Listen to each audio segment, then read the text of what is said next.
and welcome back to my channel. So today હું મારી pregnancy જર્નીને continue કરવાની છું એન્ડ હાલનો હું તમને કહું તો 1 મંથ કમ્પ્લીટ થઈ ગયા છે અને અત્યારે સેકન્ડ મંથ આપણે સ્ટાર્ટિંગ થઈ ગયું હોય છે. ફ્રેન્ડ્સ, આ તો છે મારા સેકન્ડ મંથની જર્ની એન્ડ એક્સપિરિયન્સ, બટ તમારે 1 મંથનું જર્ની એન્ડ એક્સપિરિયન્સ જો જાણવા હોય એન્ડ વિડીયો એન્જોય કરવો હોય તો હું આઈ બટન પર લિંક શેર કરી આપીશ. તમે એ લિંક ક્લિક કરીને મારા 1 મંથની જર્ની એન્ડ એક્સપિરિયન્સને એન્જોય કરી શકો છો.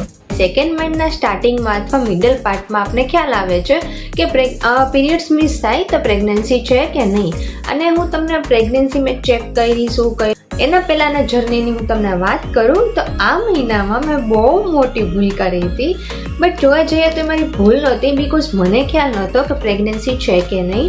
તો ભૂલમાં હું તમને જણાવું તો તમે સૌથી પહેલાં આ વિડીયો ચેક કરો.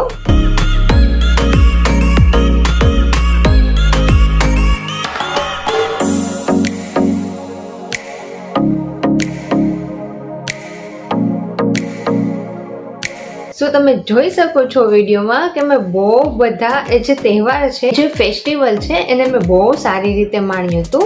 અને આ ફેસ્ટિવલ 10 ડેઝ માટે હોય છે અને 10 ડેઝ હું કન્ટિન્યુ આ જ રીતે હતી ડેઈલી. તો તમે જોઈ શકો છો કે મેં બહુ સારી રીતે ફેસ્ટિવલ માણ્યું છે.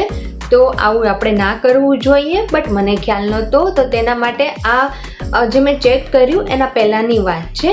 અને ત્યારબાદ આફ્ટર મને ખ્યાલ પડ્યો કે મારા પીરિયડ્સ મિસ થઈ ગયા છે અને ત્યારબાદ હું ચેક કર્યું.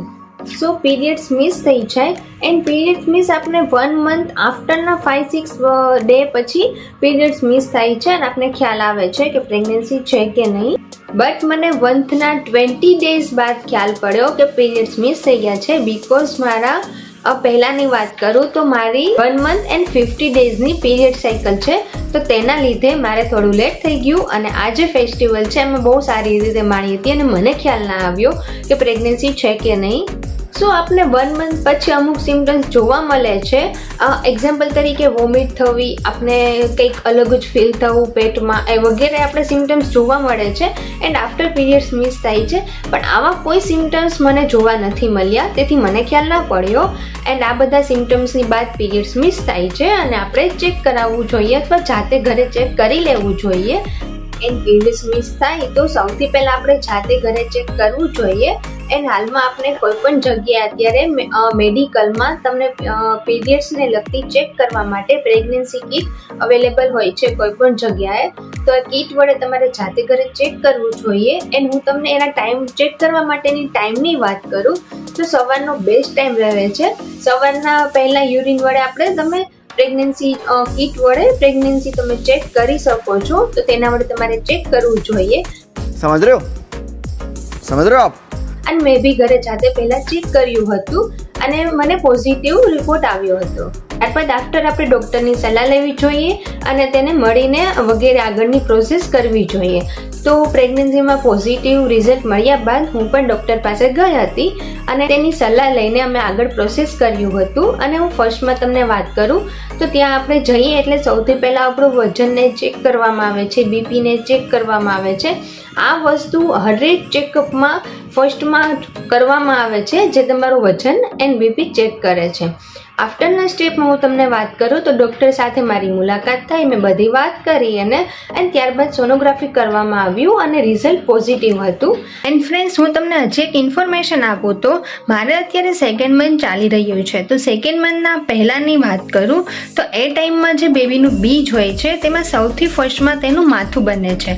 આફ્ટર જે સેકન્ડ મંથ છે તો સેકન્ડ મંથના એન્ડિંગ ટાઈમ સુધીમાં તેના હાથ એન્ડ પગ બની જશે અને આફ્ટર જે થર્ડ યરમાં આપણે શું એનું કેટલો ગ્રોથ થાય છે એ બધું આપણે થર્ડ યરમાં જાણીશું.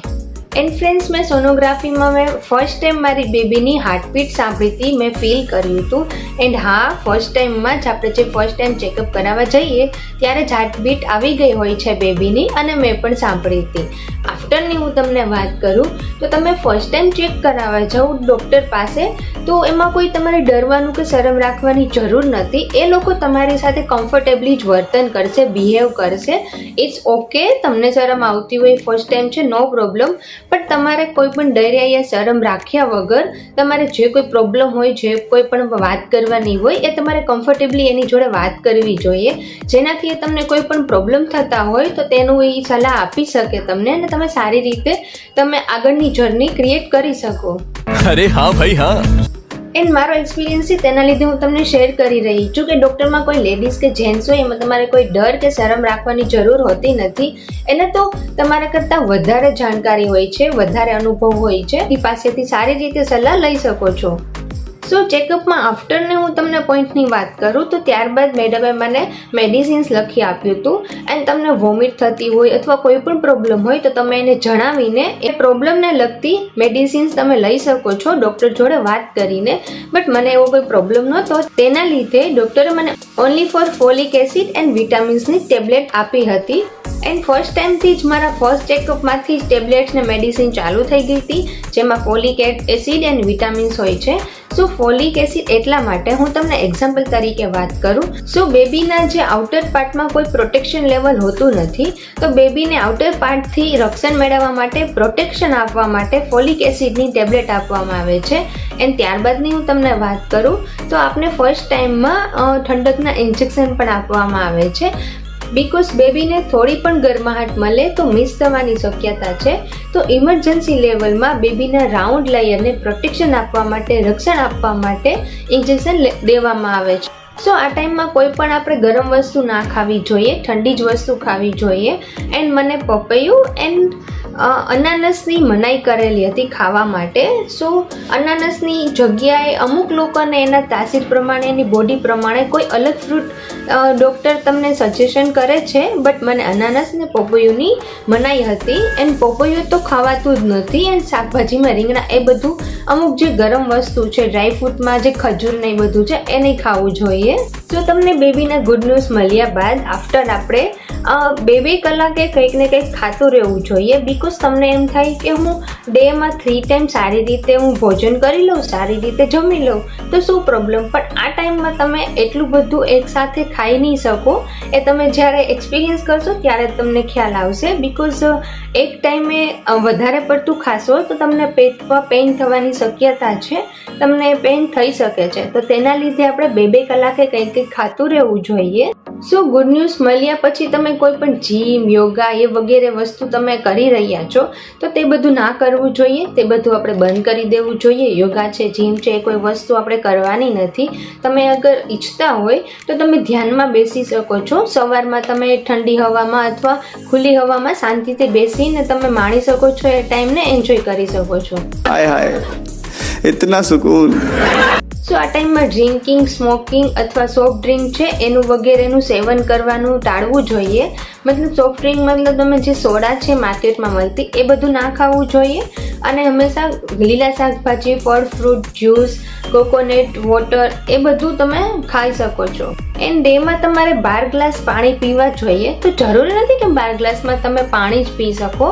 પાણીની જગ્યાએ તમે કોકોનટ વોટર છે, જ્યુસ છે, દહીં છે, બટર મિલ્ક છે એ વગેરે તમે યુઝ કરી શકો છો. પાણીની જગ્યાએ એ વસ્તુ તમે લઈ શકો છો. આ ટાઈમમાં અમુક લોકોને પેટમાં પેઇન થવાનું શક્યતા રહે છે, વોમિટિંગ થવાની શક્યતા રહે છે, ગભરામણ થવાની શક્યતા રહે છે. આ બધું થતું હોય તો તમે તમારા ડૉક્ટરને સલાહ લઈને આગળનો પ્રોસેસ કરી શકો છો. એન્ડ તમારે બેઝિઝક, શરમ રાખ્યા વગર ડૉક્ટરને હરેક પોઈન્ટની વાત કરવી જોઈએ અને હરેક વસ્તુ તમારે એને પૂછવી જોઈએ, સલાહ લેવી જોઈએ. એન્ડ આફ્ટર હું તમને એક વાત કરું તો મોટા લોકો જે છે, મોટી ઉંમરના લોકો છે, તેની પાસેથી સાંભળવા મળ્યું છે કે આપણા મધરને પ્રેગ્નન્સી ટાઈમે જે પણ સિમ્ટમ્સ હોય એ બધા સિમ્ટમ્સ એની ડોટરને, એની ચાઇલ્ડને થવાના શક્યતા છે. એ બધા સિમ્ટમ્સ આપને થઈ શકે છે. તો એ બધું તમે ચેક કરી શકો છો, નોટિસ કરી શકો છો. એન્ડ ફ્રેન્ડ, સ્પેશિયલી આપણે આખા ડેના AM અને PMમાં મિલ્ક તો પીવું જ જોઈએ. 1 ગ્લાસ મિલ્ક પીવું જ જોઈએ AM ને PMમાં. સો ફ્રેન્ડ્સ, આપણા જે ફર્સ્ટ ટ્રાઇમેસ્ટર છે, મતલબ કે પ્રેગ્નન્સીના જે ફર્સ્ટ 3 મંથ છે તેમાં કોઈ પણ આપણે હાર્ડવર્ક નથી કરવાનું, વજનવાળું વર્ક નથી કરવાનું. ટ્રાવેલિંગ પણ ઓછું રાખવું જોઈએ, બને એટલું ઓછું ટ્રાવેલિંગ કરવું જોઈએ. આફ્ટર તમે ઈચ્છો એટલી ટ્રાવેલિંગ કરી શકો છો. બટ પ્રેગ્નન્સીના સ્ટાર્ટિંગના 3 મંથમાં ટ્રાવેલિંગ ના કરવું જોઈએ અને બને એટલો આરામ કરવો જોઈએ. સતત તમે 1 hour સુધી ઊભા રહો તો એ પણ ના કરવું જોઈએ, એ પણ ખ્યાલ રાખવો જોઈએ. તમે જેટલો આરામ લઈ શકો એટલો આરામ લેવો જોઈએ. ત્યારબાદના પોઈન્ટમાં હું તમને વાત કરું તો ફ્રેન્ડ, પ્રેગ્નન્સી ટાઈમમાં તમારે કોઈ પણ બીમારીથી બચવું જોઈએ, રક્ષણ મેળવવું જોઈએ તેનાથી. એક્ઝામ્પલ તરીકે તાવ, ઉધરસ, શરદી એ કોઈ પણ બીમારી છે તેનાથી તમારે બચવું જોઈએ. બીકોઝ આ બધું અંદર બેબીને ઇફેક્ટ થાય છે, તેના ગ્રોથને ઇફેક્ટ થાય છે. સો આ બધા પ્રોબ્લેમથી તમારે રક્ષણ મેળવવું જોઈએ એન્ડ ટ્રાય કરવી કે એ બધી બીમારી લાગુ ના પડે. એન્ડ ફ્રેન્ડ્સ, આ ટાઈમમાં તમારે વોકિંગ કરવાનું થાય અથવા કોઈ પણ વર્ક કરવાનું થાય તો હરેક વર્ક તમારે આરામથી કરવું જોઈએ. સ્પીડલી વર્ક ના કરવું, સ્પીડલી વોકિંગ પણ ના કરવું. આરામથી વોકિંગ અને આરામથી તમે વર્ક કરી શકો છો.